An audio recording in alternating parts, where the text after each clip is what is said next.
The Green Bay Packers really are, frankly, the class of the NFC North. As much as I hate to say it, as much as I hate to see it, as much as it pains me to believe it, it is true. You're talking about a Packers organization that has made the playoffs 5 straight years. They won a Super Bowl in the 2010 season. They won the NFC North the past 3 years. I mean, clearly, this is the measuring stick in the NFC North. Clearly, this is the team to beat. Clearly, this is the team that is at the top that the Lions, the Bears, and the Vikings all have to gun for to try and knock them off of their pedestal. And I thought for a period of time it was actually going to happen in 2013, not necessarily at the start because they started 5-2, and it looked like it was going to be another 11, 12 win season for Aaron Rodgers and the Green Bay Packers. They were going to win the division easily. They were going to make the playoffs and maybe make a little bit of noise. But then a funny thing happened along the way. Aaron Rodgers gets hurt. He breaks his clavicle, his collarbone, shoulder, whatever the frick. And the Packers, really hit the skids.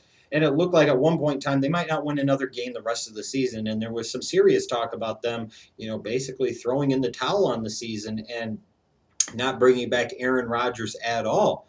But thankfully for the Packers, they won just enough games to keep themselves in position so that way, come week 17, in their matchup with their divisional rival, the Bears, they had the reason because it was win in you're in to give Aaron Rodgers the ball and let him throw with it. And they got just enough out of him and the team to beat the Bears in Week 17, finish 8-7-1, be NFC North champs. So that way they had the honor of losing a home playoff game to the San Francisco 49ers in very close fashion, mind you, in the wild card round. To me, that kind of epitomizes the Green Bay Packers over the past several years. They have injuries, they have this, they have that happen, and they still find a way to persevere. They still find a way to overcome, and they still find a way to be in the mix come the end of the year. And it's impressive as much as it frustrates me. Now, I was expecting the Packers to be a little more active in the offseason than, frankly, they were. But for some reason, General Manager Ted Thompson really has grown allergic to free agent spending, and I'm not really sure that was the right thing to do because you have a window of opportunity here potentially to win a championship in Green Bay, win another one, and you have some holes and you need to fix some of those holes, and I'm not sure the Packers in the offseason did the best job of plugging in those holes. They bring in a Julius Peppers who I'm unsure of his fit schematically for the Green Bay Packers, although he definitely would be an upgrade, at least in theory, opposite Clay Matthews compared to anybody else on the roster. In the first round of the draft, they got Clinton Dix, the safety from Alabama, who is an instant upgrade over anything they had in their secondary at safety. Then Devontae Adams in the second round, the wide receiver from Fresno State, who basically kind of serves as a replacement for James Jones, who departed in free agency to go to the Oakland Raiders. In terms of other key pieces that they lost, Jermichael Finley to injury. I don't know if he's ever going to play again or not. Jonathan Franklin, he had to retire because of a neck problem. And, while he wasn't going to be the starter, Eddie Lacy was, Jonathan Franklin was still a fourth-round pick last year, and he's a guy that you were expecting to come in and at least be that change of pace back to Eddie Lacy, and now he's gone. The one real head-scratcher, though, was Evan Dietrich Smith. I don't know why they allowed him to go. He was a versatile interior lineman that I thought really helped solidify the interior of their line by playing at center, and they let him go in free agency to Tampa Bay. That I didn't get. But looking ahead to 2014 and some of the strengths of this team, first and foremost, Aaron Rodgers. A lot of people view him as one of the truly elite quarterbacks in the National Football League. I know I most certainly do. And I say, from a pure skill standpoint, I think he is the very best quarterback in the National Football League. And as long as you have Aaron Rodgers and you have Aaron Rodgers healthy, you have a chance to win every ball game that you're in. I also like the offensive weapons and view it as a big strength area for the Green Bay Packers. You're talking about Eddie Lacy, who really, really brought something nice in the running game for the Packers, and most importantly of all, brought some balance to that team. That was the one real good thing about 2013 for the Packers is besides winning the division and making the playoffs, is they got Eddie Lacy, and they see how much it opens up the offense in all capacities and all facets by having that type of bowling ball running back for Aaron Rodgers to hand the ball off to 15 to 20 times every game. Even with the losses in recent seasons of guys like Donald Driver to retirement and Greg Jennings and James Jones to free agency, this is still a wide receiving core with talent all over the place. Jordy Nelson's still there, and he's a stud. Randall Cobb, when healthy, he's a stud. Jared Boykin was a very nice find last year. He had moments where he played like a stud. Davante Adams was seemed to be well equipped to be able to come in and take over the role of a James Jones. This is still a wide receiving core that can legitimately go 4 deep.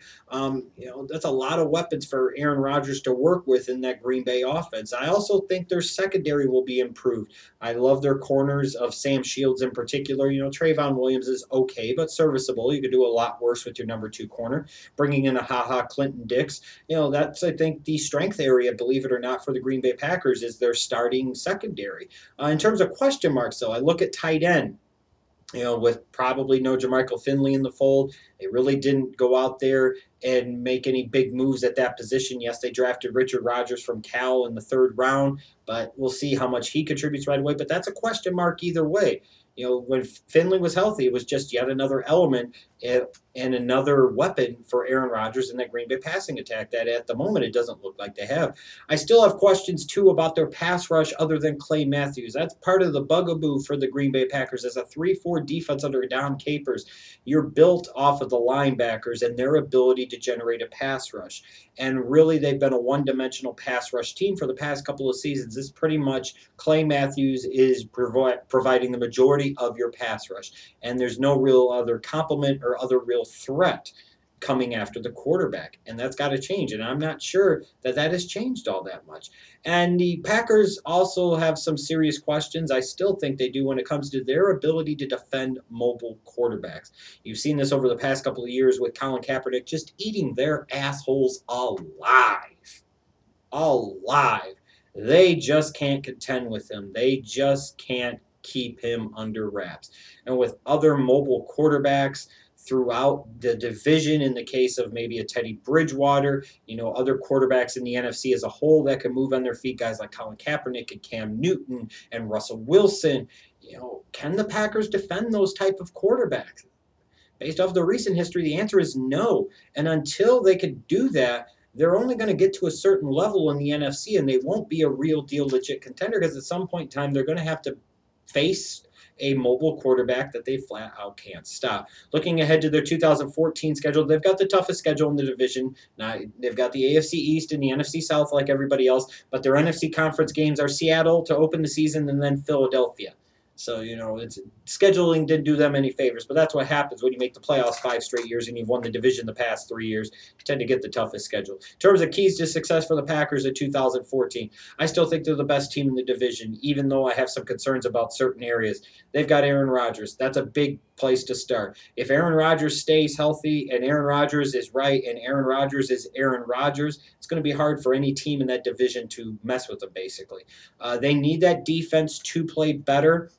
And defense doesn't have to play great, but they have to at least be adequate or average because that 26th ranked defense last year, they were lucky to make the damn playoffs.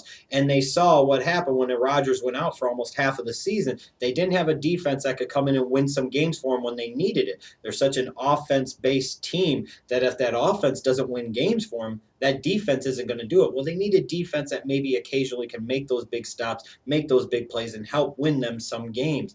And they need, guys in that wide receiving core to step up. They need a Davante Adams to come in and play nicely. They need a guy like Jared Boykin to play like he did last year, maybe even better. They need Randall Cobb to stay healthy and be on the field all season long. So we'll see what happens with the Packers in 2014. But ultimately, they've been in the class of the division over the past several years.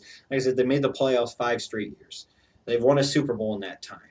3 straight divisional titles. I don't see any indicators at this point in time that suggest to me that 2014 is going to be any different. I think the gap between the Green Bay Packers and the rest of the division is starting to close a little bit. That is true, but I still think the Packers will win 10 games, maybe 11, but I'll probably go on record and say more so 10-6 will be good enough to get the job done and help them win their 4th straight NFC North crown and help them make the playoffs for the 6th straight year.